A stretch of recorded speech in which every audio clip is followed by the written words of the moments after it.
Nagaan kan Waaqayyo Abbaa kan Ilmaaf kan Hafuura Qulqulluu haalaaf bakka isin jirtan hundumaatti isiniif abaayyatu. Amantoonnii fi hordoftoonni sagalee kanaa bakka jirtan hundumaatti nagaa koo nagaa hafuuraa isiniifan dhiyeessaa. Obboleessa keessan Raajii Mitiquudha Wallaggarraa. Biyya keessa biyya ala kan jirtan haala mijatuuf hin mijanne keessanii sagalee kana kan dhaggeeffattan nagaan kan Waaqayyoo dabalee daddabalee isiniif haa ta'u. Sagantaa kana keessaa qooda qabaachuudhaaf carraa bal'aa hin arganne baay'ee sababii sagantaan natti baay'atuuf qofa malee dhibaa'ummaa kan biraa qabaadhee horadhee mini guyyaa kaleessaa sagalee isiniif qooduu yaaleen ture sababiin konfireensiirra jiruuf carraan arganne. Har'a garuu yeroo Waaqayyoo taanaan fuula keessan duratti argamee dubbii Waaqayyoo isiniif qooduudhaaf dhufeen jira. Nagaan isiniif haa ta'u. Dubbii sagalee Waaqayyoo walii wajjin qooddachuu keenya dura dubbii iddoo nu barbaachisu sana dubbifannee walii wajjiniin kadhannaa akkas jedha. Macaafa mul'ata Yohaannis boqonnaa 3 lakkoofsa 11 kaasee nan dubbisa. Ani dafee nan dhufaa namni tokkollee gonfoo mo'ichaa isa kan keetii si duraa akka hin fudhannetti isa qabdu jabeessi eeggadhu. Isa moo sanaa mana qulqullummaa Waaqayyoo koo keessatti utubaa nan godha. Isa keessaas matumaa hin baafamu. Maqaa Waaqayyoo kootii, maqaa mandara Waaqayyoo kootii, Yerusaalem ishee haaraa ishee Waaqayyo koo biraa Waaqa keessaa gadi buutu maqaa koo isa haaraas utubaa kana irratti nan caafa jedha. Galanni Waaqayyoof haa ta'u.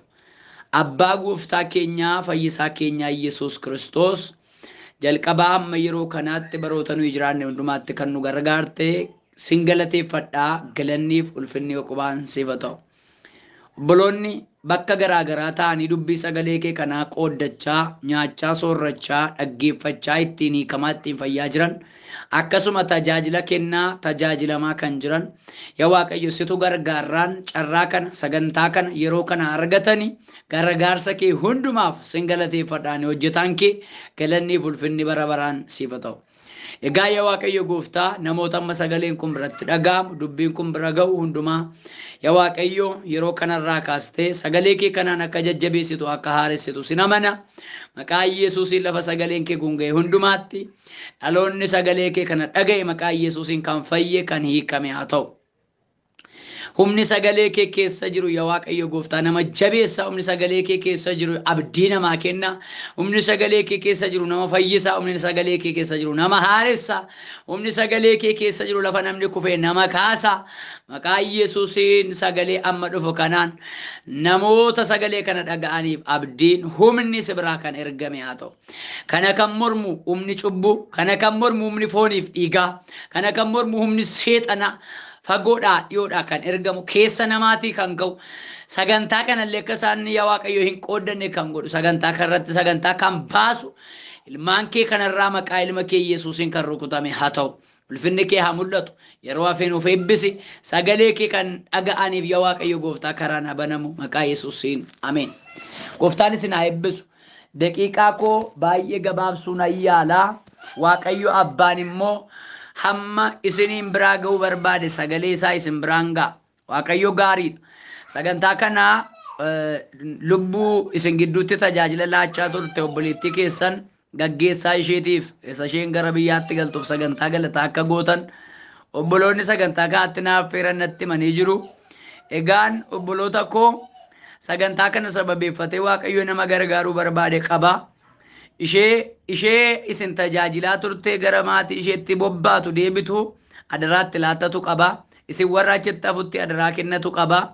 Waaqayyo sagantaa kana sababeeffatee akkasuma adaraa kennachuu qofa osoo hin taane namoota hiikuu qaba, namoota fayyisuu qaba.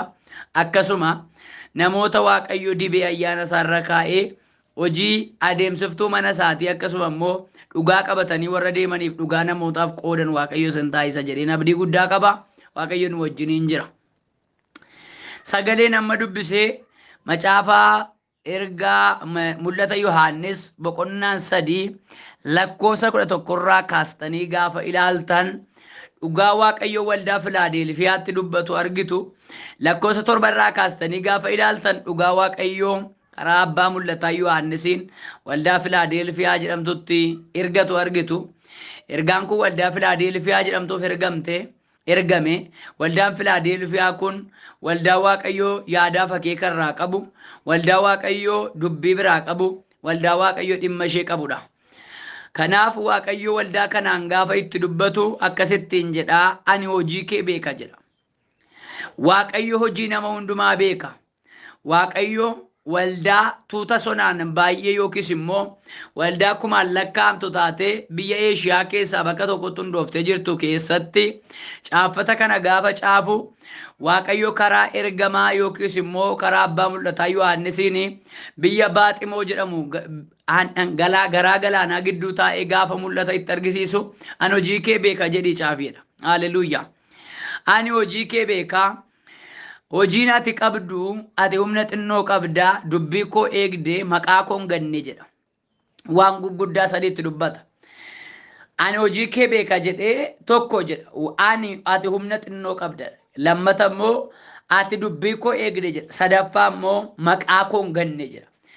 Dubbii koo eegde maqaa koo hin ganne, humni kee immoo xinnoodha jedha Waaqayyo. Waaqayyo nama akkasitti jajatu qabaa laata nu gidduudhaa? Bara ammaa kana keessatti waldaa keenya keessaa waldaa akkasittiin eebbisu, waldaa akkasittiin ittiin dhaadatu, waldaa akkasittiin maqaa ishee ol kaasee dubbatu qabaa laata Waaqayyo? Hojiin kee ani beekaa, humni kee xinnoodha, maqaa koo hin ganne, dubbii koo eegdeetta namatti hin jedhu. Dhugumaan Waaqayyo qabaa laata? Waaqayyo nama akkasii nu haa godhatu. Waaqayyo nama akkasii si haa godhatu. Obboleessa nana, obboleettii nana bakka jirtutti Waaqayyo hojii kee beekee humna kee illee beeka, dubbii koo immoo hin ganne eegdeetta jedhee Waaqayyo maqaa kee ajajatu. Bara ammaa kana keessaa akka Abrahaam faa Waaqayyo ati fira kooti namatti hin jedhu. Ati mucaa kooti, ati dhala kooti, sin kunuunsa, garee kooti ati, michuu kooti ati nama Waaqayyo ittiin jedhutu dhiphata bara kana keessa.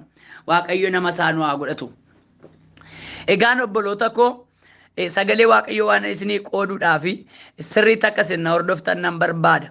Mata duree koo lakkaa ga'een isinii ilaadha. Ilaa dhaggeeffadhaa gaa. Hojii kee beeka jedhee dhiise qofa osoo hin taane maqaa koo hin ganne dubbii koo eegde jedheen. Erga kana jedheenii booddee balbala banamaa isa namni sitti hin cufne sii kenna. Nuyi balbala banamaa barbaanna. Tajaajiluuf balbala banamaa, hojjechuuf balbala banamaa, gaa'ila ijaarrachuuf balbala banamaa, biyyoota adda addaatti imaluudhaaf balbala banamaa barbaanna. Waaqayyo immoo balbala banamaa nuu kennuu dura maqaa koo eegi dubbii koo hin gatin jedha. Gaafa ati maqaa koo eegi siin jedhu ati maqaa isaa eegdee jennaan, dubbii Waaqayyo sitti laate immoo raawwattee jennaan, balballi sitti cufamu tokkoyyuu akka hin jirre atuu beekta. Sababiin isaa iyyuu Waaqayyotu dubbate waan ta'eef inni Waaqayyo dubbate soban ta'u. Balbala banamaa namni tokkoyyuu sitti cufuu hin dandeenye isa dura kee jiru jira.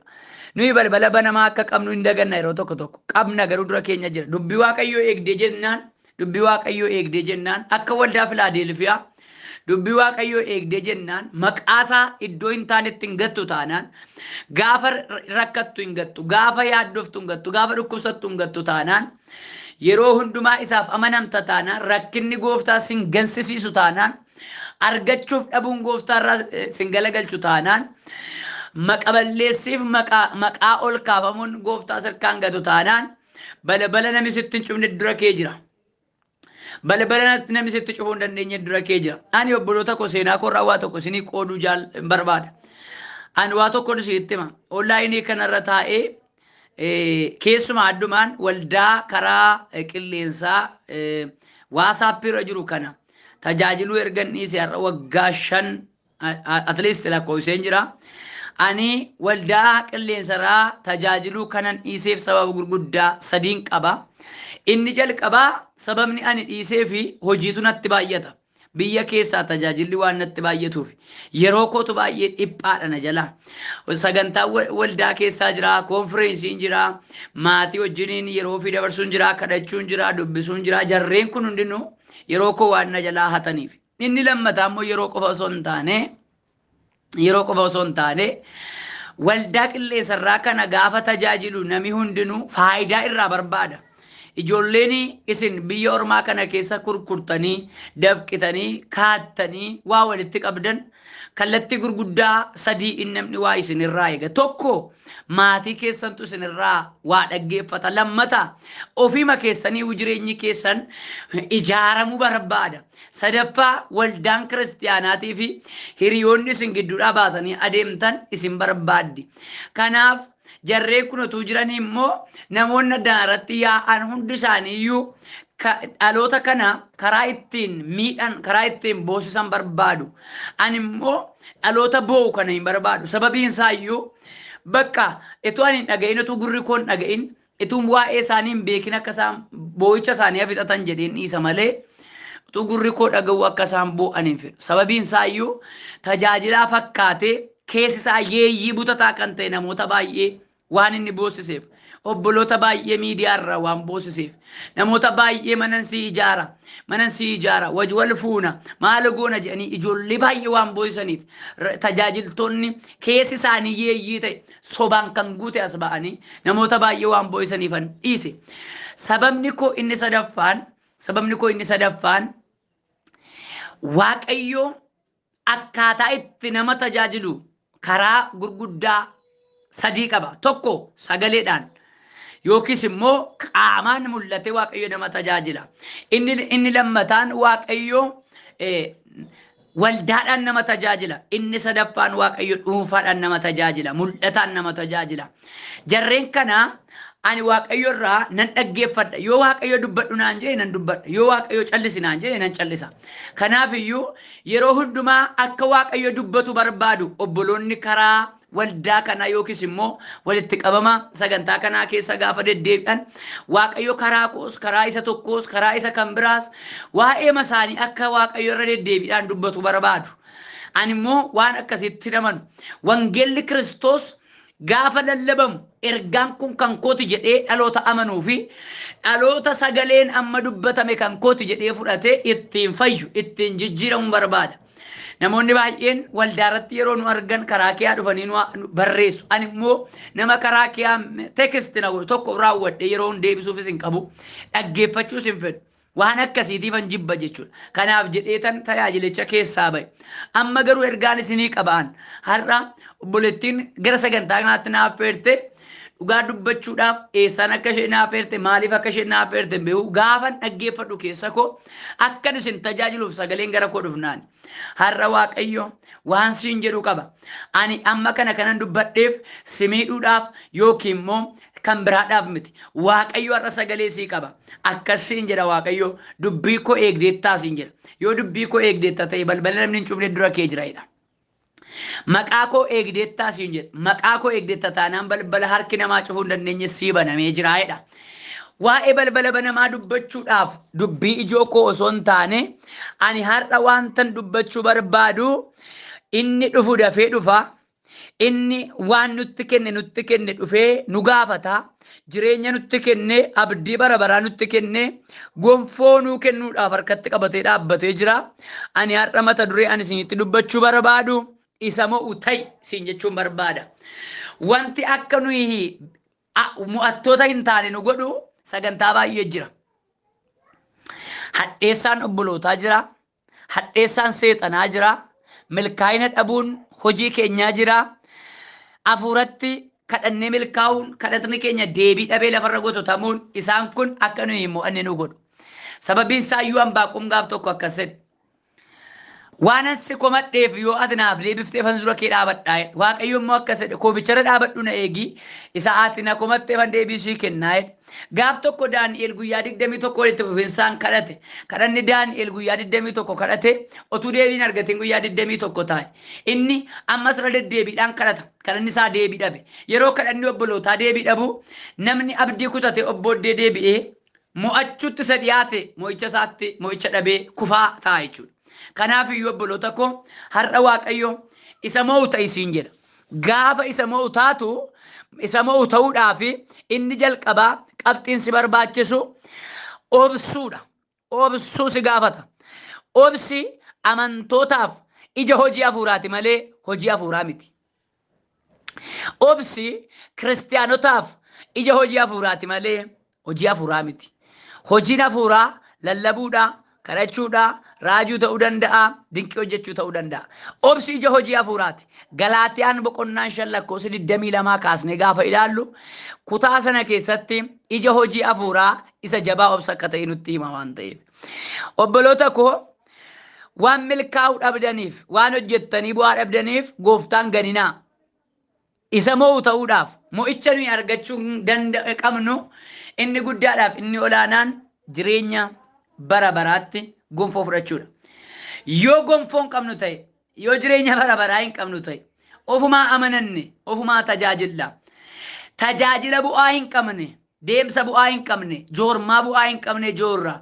Isa mo'u ta'uuf ammayyuu guyyaan dura keenya jira. Guyyoota dura keenya jirutti isa darbe miti, isa dhufutti rakkinatu nu mudata. Akka har'aa kana wal tajaajillu miti. Akka har'aa kana miti obboloota ko. Namoonni baay'een har'a waan itti to'eef gammadanii, ilishanii, faarfatanii, raajanii, dinqii hojjetanii wanta isaanitti dhufe hundumaa waadaa namaallee galanii kanan sii godha, kanan sii ta'a jedhanii namaaf waadaa galanii waaqayyoof immoo siin du'a, si biraa hin deemu, miilla kee jalattan du'a, mana kee keeyattan du'a, oobdii kee keeyattan du'a, yoo takkas naa goote akkasan sii ta'a jedhanii waaqa kadhatu. No, isaan kun gaariidha kadhachuun keenya. Obboloota koo ani amma sagalee kana nama tokkoof way nama lamaaf akka ta'u nan amana. Isa mo'u ta'uudhaaf beela obsuu qabda, rakkina obsuu qabda, jecha namaa obsuu qabda, dhabuuf argachuu obsuu qabda.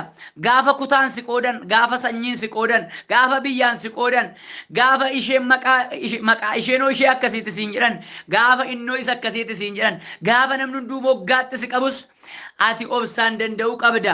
Gaafa sana dallante waaqayyo irratti, Yesuus Kiristoos fayyisaa kee irratti, hafuura qulqulluu isa si keessaa irratti gungumuu hin qabdu. Israa'eloonni waan gungumaniif lafti onaan tarsa'ee isaan nyaate boofti nama hiddee isaan harkaa. Obboloota baay'ee lafa onaa keessatti dhume. Gungumtuu taanaan amantoonni warra obsa dhabeeyyii taanaan mo'attoota hin ta'ani. Ati garuu waaqayyo akkas siin jedha. Ishee mootu naa ta'i, isa mo'u naa ta'i siin jedha. Isa mo'u ta'uu barbaaddaa laata?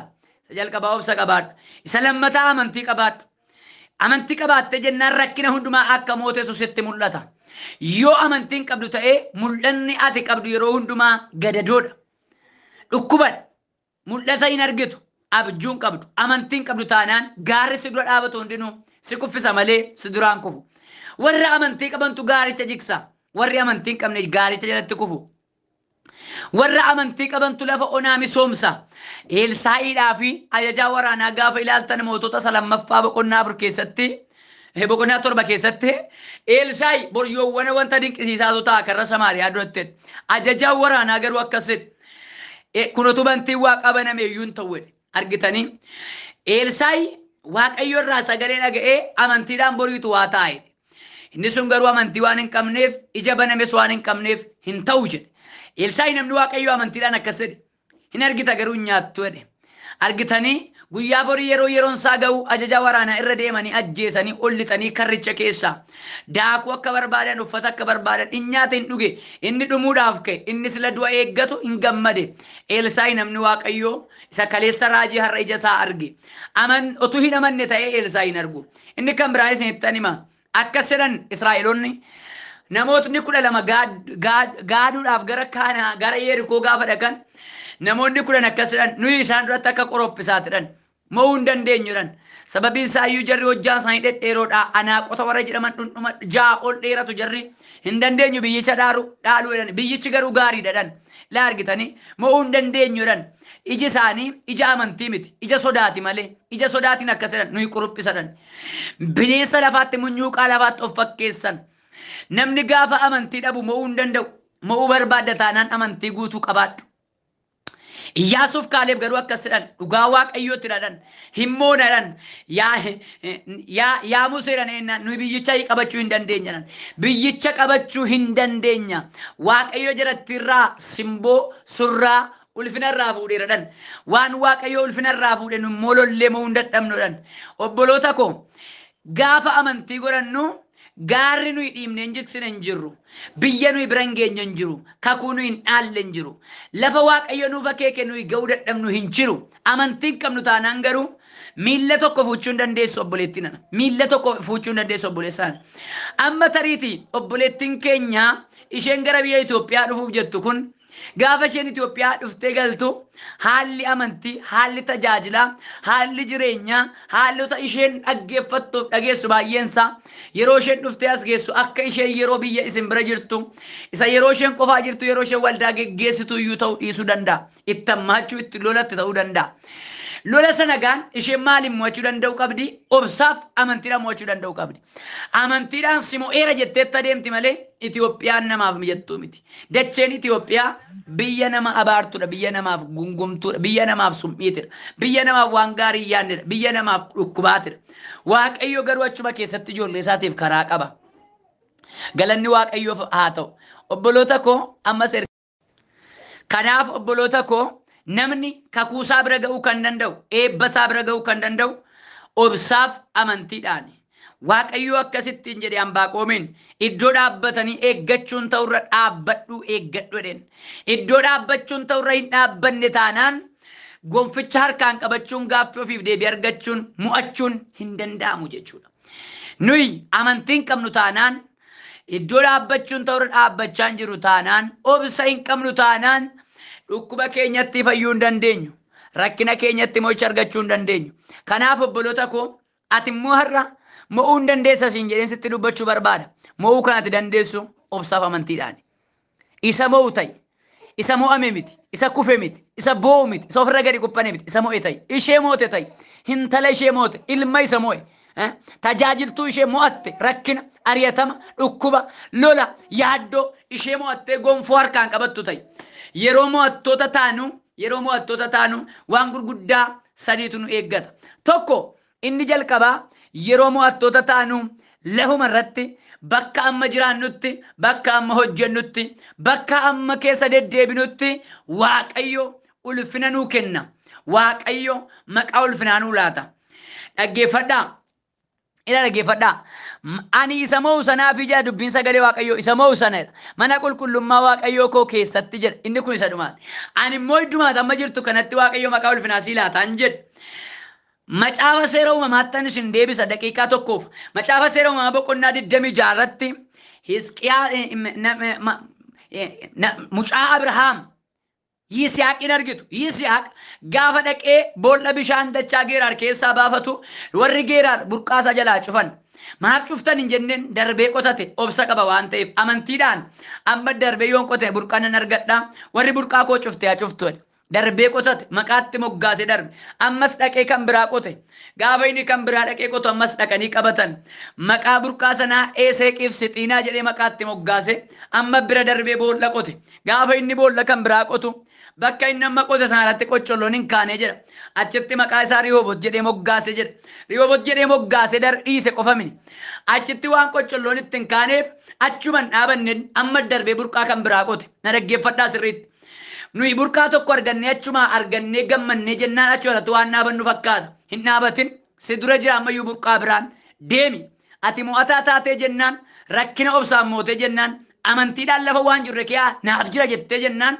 amma darbii qoti amma darbii yaali amma darbii barbaadi Waaqayyo ammayyuu waa'ee keetiif calin jedhu siif ammayyuu carraan jira kanaaf erga darbee Rehoobot irratti mo'icha isaa mirkaneeffate amma jalatti warra Geeraariin mo'ee immoo nan ta'an jedhe eenyaan itti fufeen darbee boolla biraa qotan achi siqee dhaqee boolla qote gaafa inni boolla qotu burqaa maqaa isaa Beersheebaa jedhamu baafate burqaa Beersheebaa irratti warri kaleyaa isaa ari'atan dhufanii akkas jedhan ati dhuguma nama Waaqayyoo tiran ati dhuguma mo'ataa dhalan ati dhugumaan raajii Waaqayyoo tiran ati dhuguma Waaqayyo si wajjin jiran na dhageesse lafuma amma jirtutti yoo dhuguma mo'attuu taate obsaaf amantii qabaatte himmoota gaafa moote lafuma amma salbattetti kabajamta inni lammataa qabxii ani ittiin isinii goolabu qabxii sadii isiniin jedha isa jalqabaa lafuma amma jiraattu kanatti kabajamta ulfaatta eebbifamta lafuma ammaan siin jedhe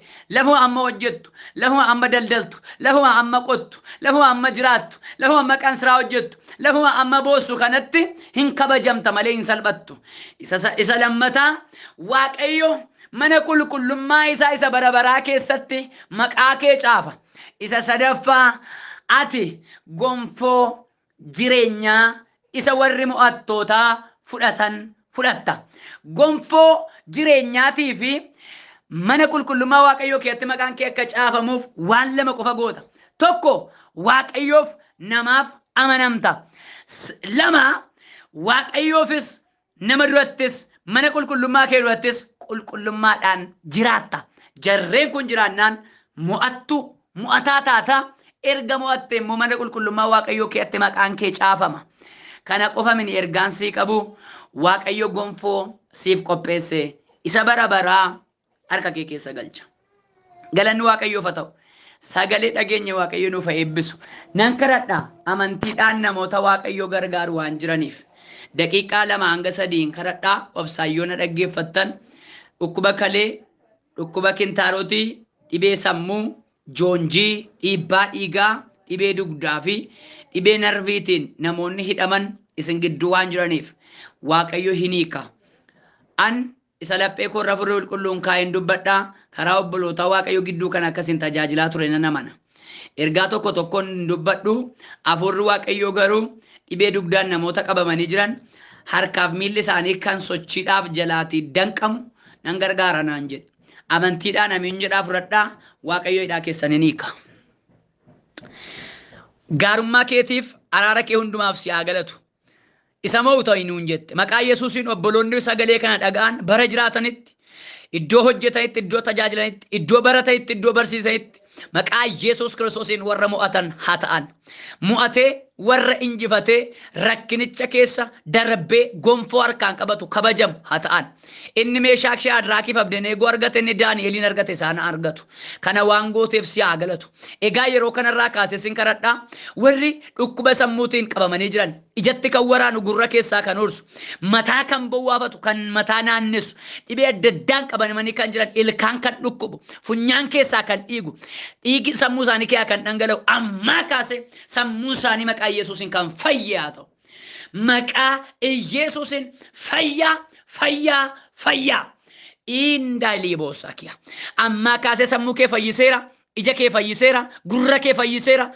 Joonji sirra jiru sirraa dheera sirraa. Kaleen kee kan dadhabe, kaleedhaaf ciisicha kan dhabaa jirtu, kalee hojii dhaabuuf jedhu geeddareera maqaa Yesuusiin.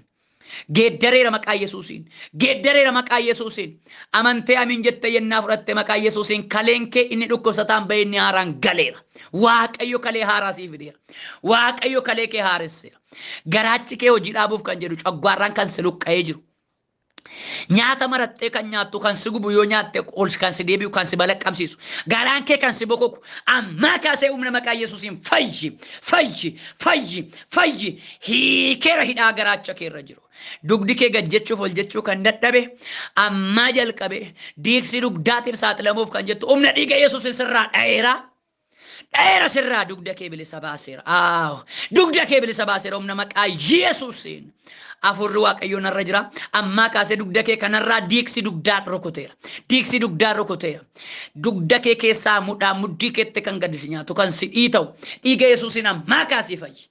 Marsaan dhiigaa kee dhangala'ee kan hin dhaabanne dhibee gadameessaaf kan saaxilamte bilisa bayi. Hiikami maqaa Yesuusiin. Narviif saaxilamtee kan jirtu harkaaf miilli kee sochii kan didu ammaa kaasee si hiikeera. Ammaa kaasee maqaa Yesuusiin si hiikeera. Dhiibbaa dhiigaatiin qabamtee kan jirtu onneen kee dhiiga garmalee kan raabsu ammaa kaasee maqaa Yesuus Kiristoosiin lafa jirtu dhiiga kee bilisa baaseera. Harka namaatti eebbi kee qabamee kan jiru, hojiin harka kee qabamee kan jiru, miindaan kee qabamee kan jiru hiikeera. Namni kan si kaade maqaa Yesuusiin siif deebisu. Dhugaan kee kan dhokate dhugaa kee bakkeetti baaseera. Harki Waaqayyo sa'aatii kanaa kaasee harka gargaarsa isaa siif ergeera.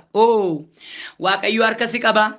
Hin gargaaramta. In sodaatin obboleettii nana. In sodaatin obboleessa nana.